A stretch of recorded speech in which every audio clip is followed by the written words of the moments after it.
Hello again, and it's now time to look at linear modeling and analysis, which basically means you've had enough of the y equals mx plus c, and now we're going to apply to some real-world problems. So, 4 things we need to look at. First one is creating a linear model. Second one is going to be interpreting the regression line.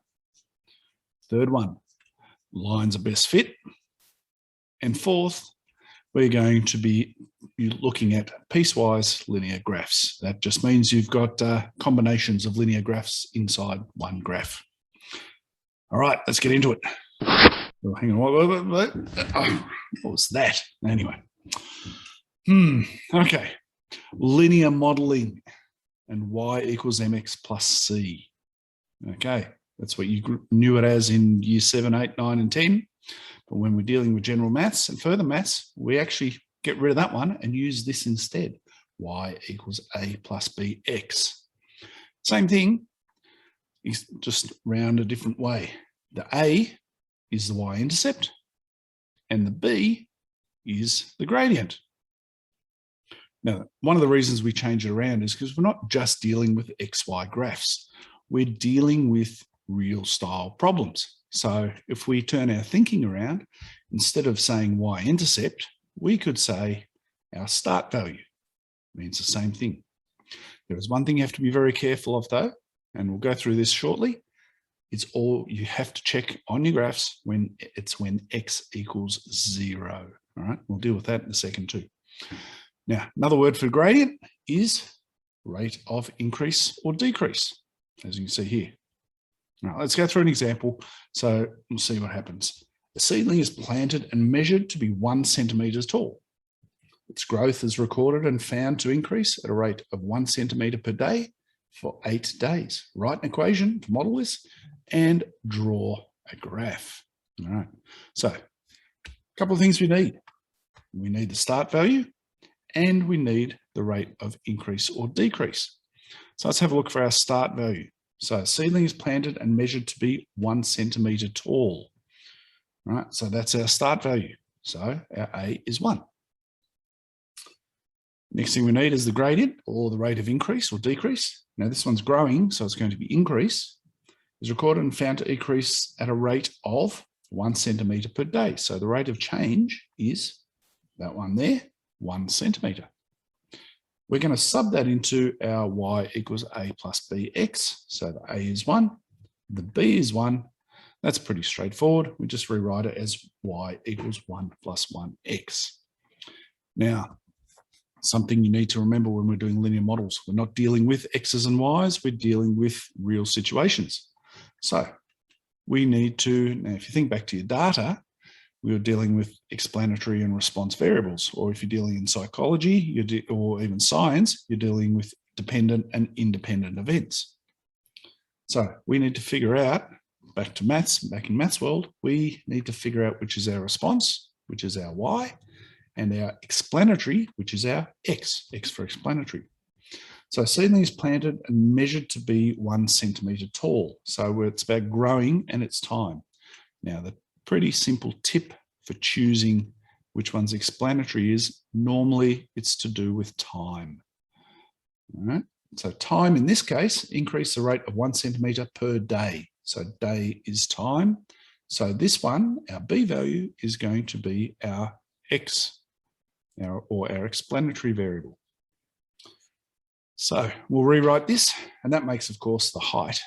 So plant height is going to be our response variable. So rewrite it as plant height equals 1 plus 1 times the number of days. Technically, you don't need to write the 1 times because it's just 1, but yeah, that just shows you know what you're talking about. Now, 2 things to remember here. One I've just talked about. One is use the variables from the question. And the other one is make sure you are rounding appropriately. Now, there's no rounding in this example, obviously, it's just whole numbers. If you had, if it's to do with height, for example, you can have 1.5, 1.6, 1.7, could be a decimal, could be 2 or 3 decimal places. If you're dealing with big physical things like cars or people, you're not going to have half a person. So you'd have to round it to the nearest whole number. So just be careful with that. There's an example a bit later on. We'll talk about that one. All right, done the question, have we? It's always a good idea to read it over again. Write an equation to model this and draw a graph. Oh, haven't drawn the graph yet. Oh, here we go. Here's the graph off to the side. We can check it. The y-intercept is 1, is there, 1, and the gradient's 1. So we go up 1 and across 1, and up 1 and across 1, and up 1 and across 1. So that's drawn correctly. All right. That's how we develop a linear model. Another thing we have to do is we might be presented with a graph already, and we have to get the regression equation. So we have a couple of ways of doing this. If you recall, the first way is the gradient intercept method, and the second way is from 2 points. Now, the gradient intercept method is where you've got a very clearly defined y-intercept. Okay, now over here you can see, is that the y-intercept? Looks like it is. Now, let's try this one. There is one very important point. It is to check that it is the y-intercept. It's the y-axis, or looks like it's the y-axis. But what feature do we have that's down here normally? 5, 4, 3, 2, 1, 0. Please, please, please, please double check that you actually do have the 0. That is where the y-axis is. Sometimes you'll have a graph which looks like it's got an axis, but it's got an axis back here somewhere. That is not your y-axis, and that will not be your y-intercept. It has to have the 0 there. All right, this one does, obviously, 3, 2, 1, 0. So we're going to use the gradient intercept method. So our y-intercept is there. That's our a value. So we'll just make a note of that, is 0, 40. So a is 40. Next thing we need is the gradient. Now, how did we work out gradient again?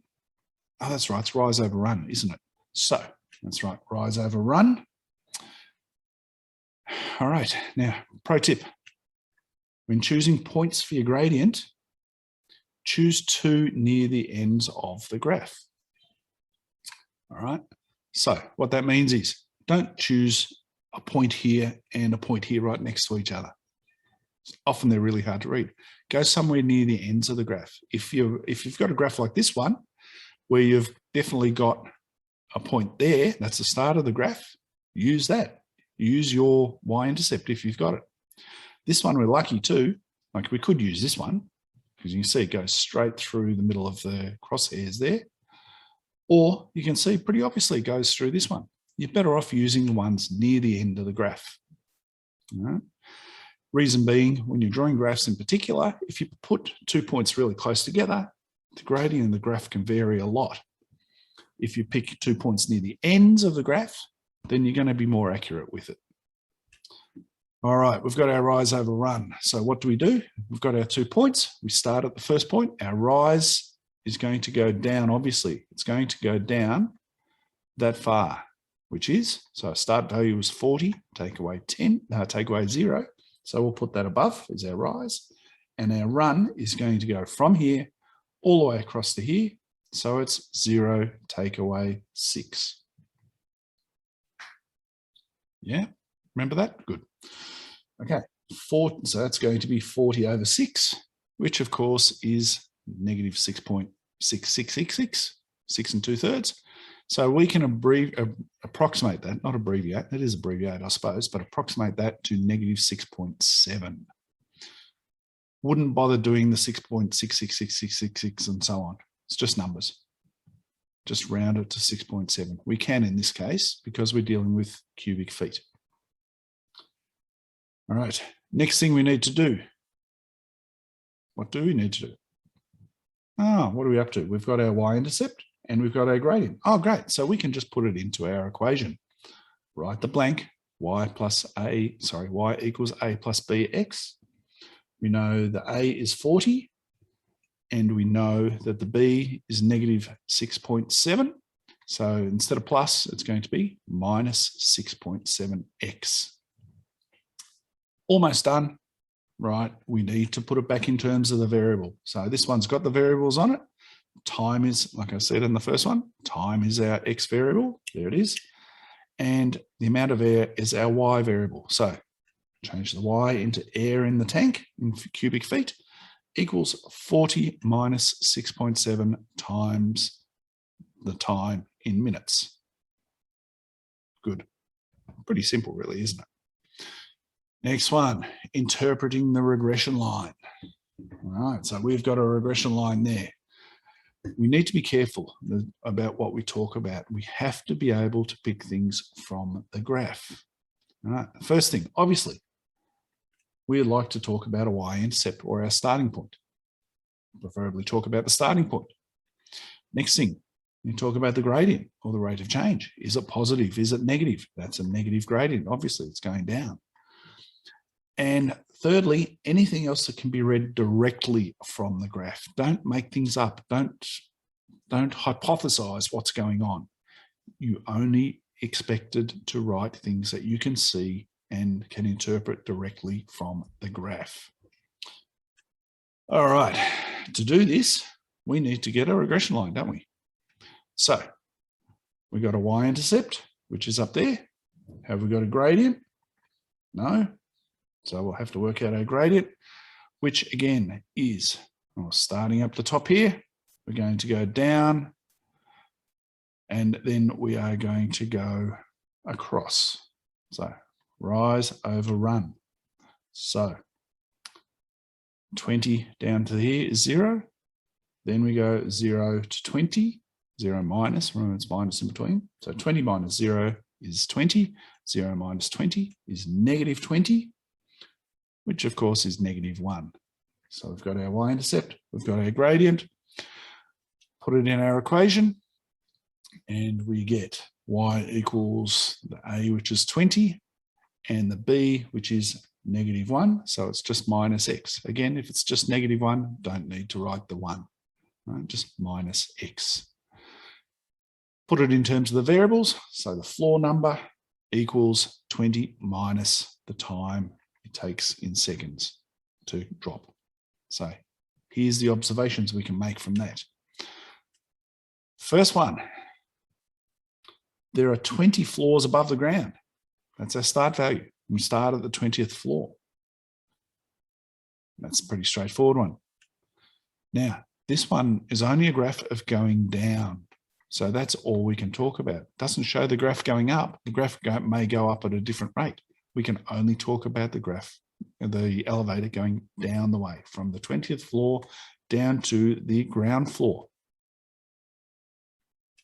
Okay, so we could say when the elevator starts at the 20th floor, it takes 1 second, which was our gradient, was negative 1, to descend, which is another word for down, between each floor. We're not talking about going up. We're not talking about traveling between floors. We're just talking about the descending. Anything else we can look at the graph? Well, I did say I went to the ground floor in 20 seconds, but look what happens down here. Looks like there's 3 floors below ground, doesn't it?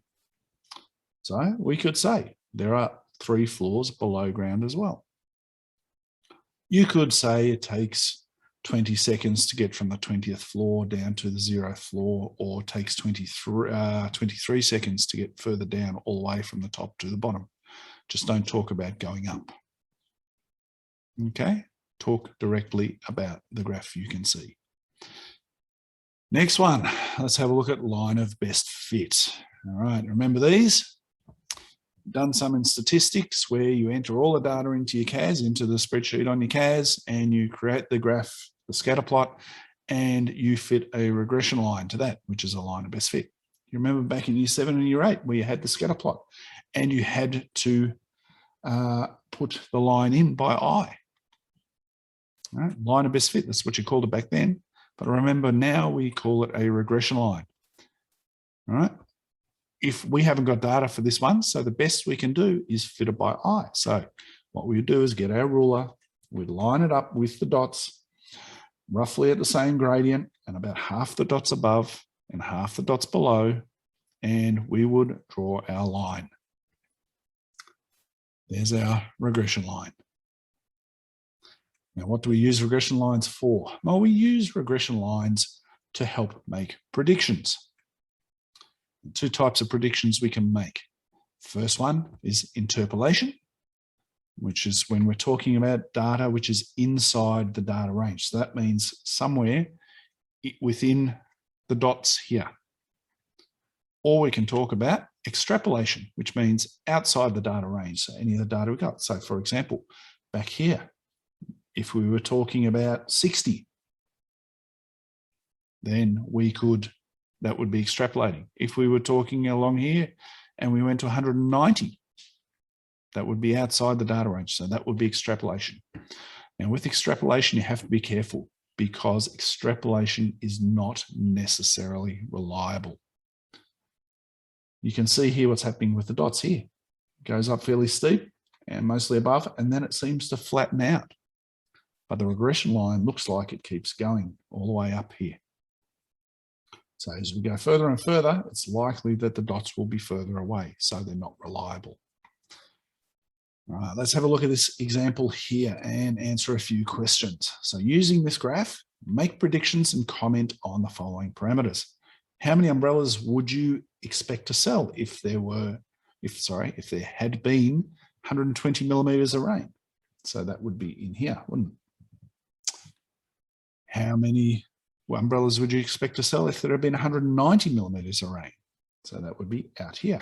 And how much rain would you expect if there were 25 umbrellas to be sold? Well, what do we need to do all that? Surprise, surprise, you need the regression line. And for the regression line, let's have a look at the y-intercept. Can we do this? I've already talked about it. Can we just extend the line out to here? Can we say that that looks like it's about 12? Well, the simple solution is no, we can't do that. Why can't we do that? Well, again, for starters, is that actually the y-intercept? Have a look down. What's that number there? It's definitely not 0, is it? That's 70. So that is not the y-intercept. The y-intercept would be way back over here somewhere in the middle of the question where 0 would be. Not here. So please do not ever do that. What we do need to do is we need to do the other version. Select 2 points from the graph near the ends. All right, now let's have a look down. Now, when we're selecting 2 points from the graph, we're not actually selecting the points. We can if there's one on the line, and have a look down this end, near the end of the line. Look at that, beautiful, right through the middle of that point. Fantastic, so let's select that point. Let's look at the other end. There's somewhere up here, there's nothing really on the line, is there? Just up here. So what we do there is we look for somewhere along here, which is a nice, easy point to select. So we'll pick something on, let's say 150. Look up here, you can see where it crosses the 150, and we can come across and we can say, well, that's around about, what's that? Let's have a look. What is that? 150 and 48, and that's 87 and 20. That's about 48. Yeah, that's about right, doesn't it? Feels about right. Okay, so we've got our 2 points. Write your points above the circles or highlight. Put a big cross there. Do something, because that's what you'll be expected to do on the exam. Mark the 2 points that you're going to use and label what the coordinates are of those points. So from that, we've got our 2 points. We can get our gradient. So we have up here 48. Our y values, 48, take away 20 on top. Our x values are 150, take away 87, which goes on the bottom down here. Then when we work that out, we'll let the calculator do this for us, 28 over 63, which is 0.4 repeating, which is approximately equal to 0.44. That's our gradient, 0.44. That's going to be a positive gradient. So that means essentially the more it rains, we're going to sell 0.44 more of an umbrella for every extra millimeter of rain. We sell 0.44 of an umbrella. Don't really, but it helps us predict. So this is one we're going to have to round at the end. Okay, next thing, y-intercept. Substitute b and 1 point into y equals a plus bx. Well, we've got our b. What I would do, I would take the lower numbers. All right, so we'll use 8720 and substitute them and the b into the equation down here. I know we're getting a bit squishy down the bottom of the page. So the y is 20. And the A is what we're finding. The B is 0.44 and the X is 87. So there we substitute it in and we rearrange all that and we get A equals negative 18.28. Now, does that make sense?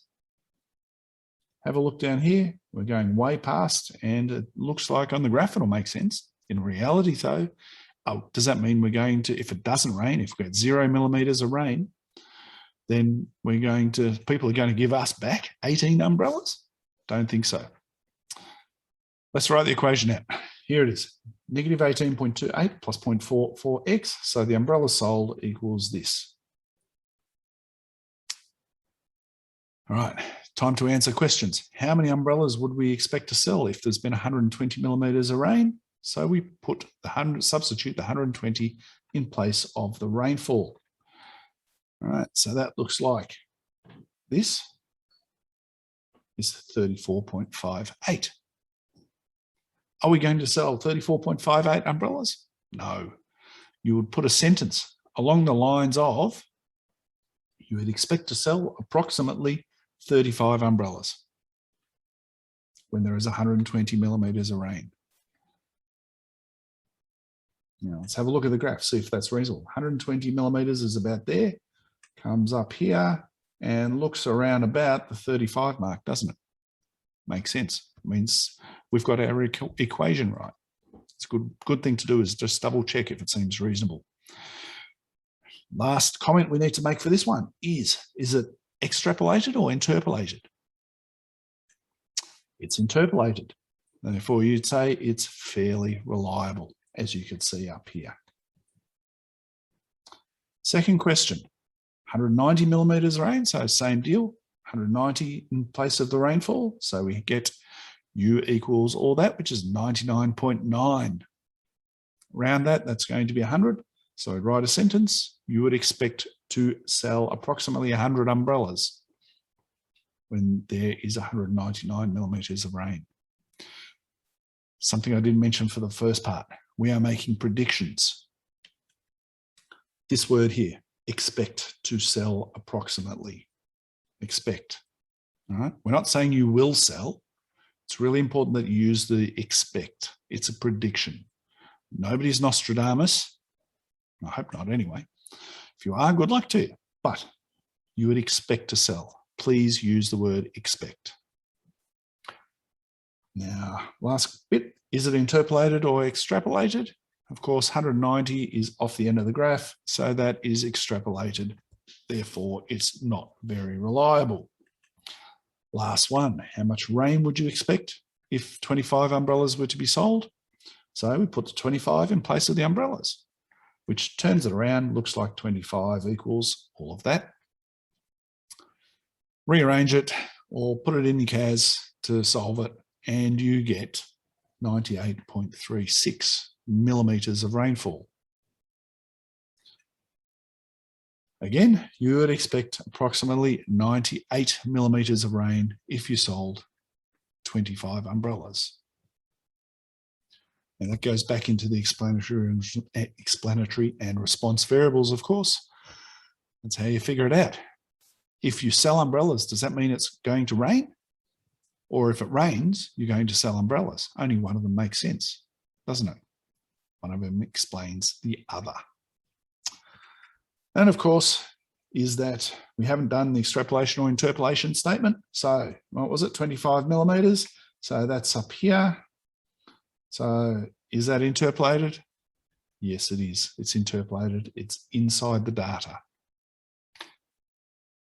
Okay, there's a bit to process there. So it's a good time to go off and have a practice at some of them. Otherwise, you're welcome to hang around and go through the piecewise graphs. Here it comes. All right, piecewise graph. Now we use this when there is more than one linear equation needed to model the relationship between the two variables.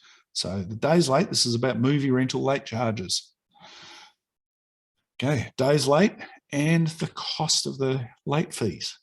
So you can see we've got a bit of a line there up to 1 day late, then the slope, the rate changes up to 3 days and then up to 5 days. And then that looks like it's where it caps out.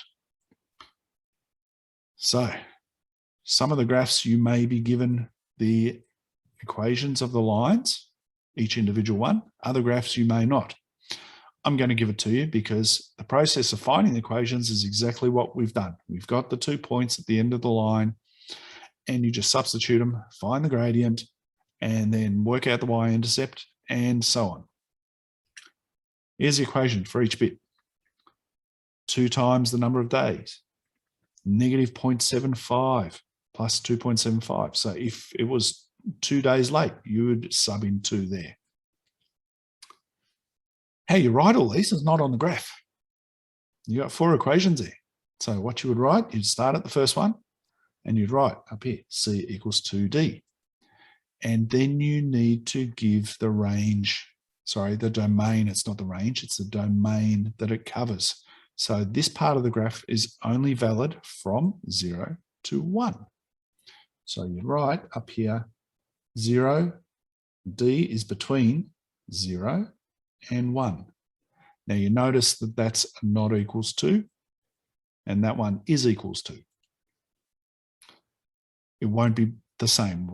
It'll always be 1 not and 1 will. All right, so in whatever question you're doing, please just double check which one's which. It will vary. For this one, if it's not late, you don't pay anything. So we'll start with a not equals part. If D is between 0 and 1, you'll pay somewhere in that range. Now you write the second part, second equation, and where does that appear between? Correct? 1 to 3 days. Third part is here, and that goes between 3 and 5.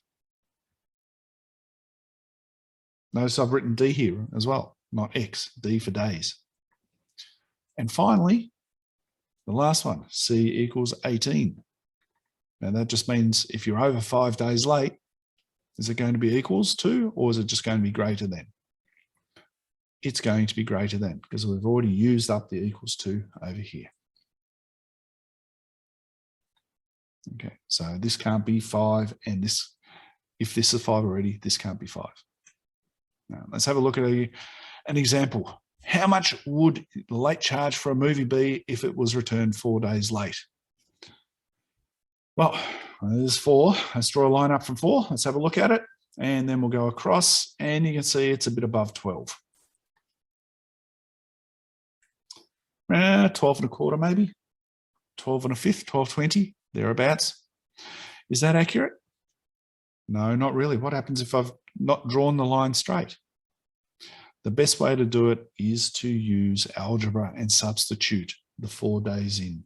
Right? That's the only way to get an accurate cost. So we'll write 4 days is this equation here. So we'll write our equation and we will substitute our 4 into that. Work it out. Our cost is going to be $12.75. I haven't written $1.75 there. You should always finish with a sentence like this. The late charge for returning a movie 4 days late would be $12.75. Okay, there's your introduction into piecewise linear graphs and all the other things we talked about. Okay, it's all pretty simple. It's all related. It's stuff you've been doing since year 8. It's just please think logically. Use the words like when you're making predictions, expect. You expect to pay. I should have put that down there, shouldn't I? you would expect to pay $12.75. Anyway, that's just going off on a tangent. Now it's time to go get some practice. So good luck. Make sure you check in regularly with your teacher that you're doing things correctly, because there's always simple things, there's always words that people are expecting to hear and see in the answers. You've got to get those ones in to get the marks. All right, good luck.